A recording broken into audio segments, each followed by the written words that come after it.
বললে hello guys, আমরা যে পানিটা নিচ্ছি এটা একটা মাজার শরীফের পানি। এই পানিটা জোয়ারে আসে, এটা কোনো ট্যাঙ্কির পানি নয়। আপনারা দেখছেন আমরা রোগের জন্য এসেছি, নিয়ত করে খেলে মানুষের রোগমুক্ত হয়।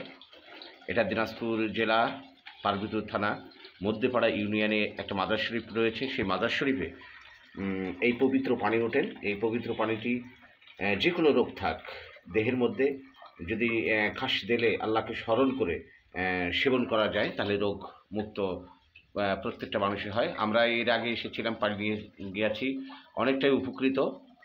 আবার দ্বিতীয় টিপে আমরা পানি নিতে আসছি এখানে।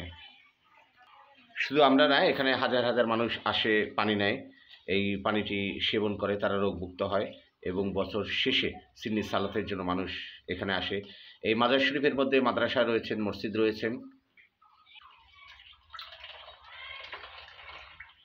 যে জোয়ারের পানিটা নিচ থেকে উঠে তার সাইডে অবশ্য নদী রয়েছেন।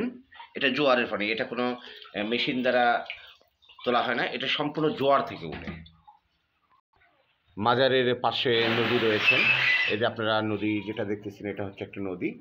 তো আপনারা যারা অসুখ বিসুখ ভুগতেছেন অবশ্যই এই মাজার শরীফ আসবেন এই পানি নেবার জন্য, পানি খাবেন, আল্লাহর রহমত আপনারা রোগমুক্ত হবেন, এটা আল্লাহ তাআলার কাছে আমরা আশা করি। আমাদের পানি নেওয়া শেষ, এখন যে পীর সাহেব যেখানে শুয়ে আছেন, শাহিদ আছেন, সেখানে আমরা যাচ্ছি। সেই তার যে কবরটা রয়েছে সেই কবরটা আপনাদের মাঝে তুলে ধরতেছি। আসসালামু আলাইকুম।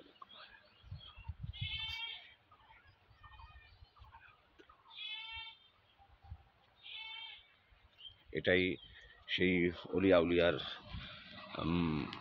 মাজার শরীফ, যেখান থেকে আমরা পানি নিলাম।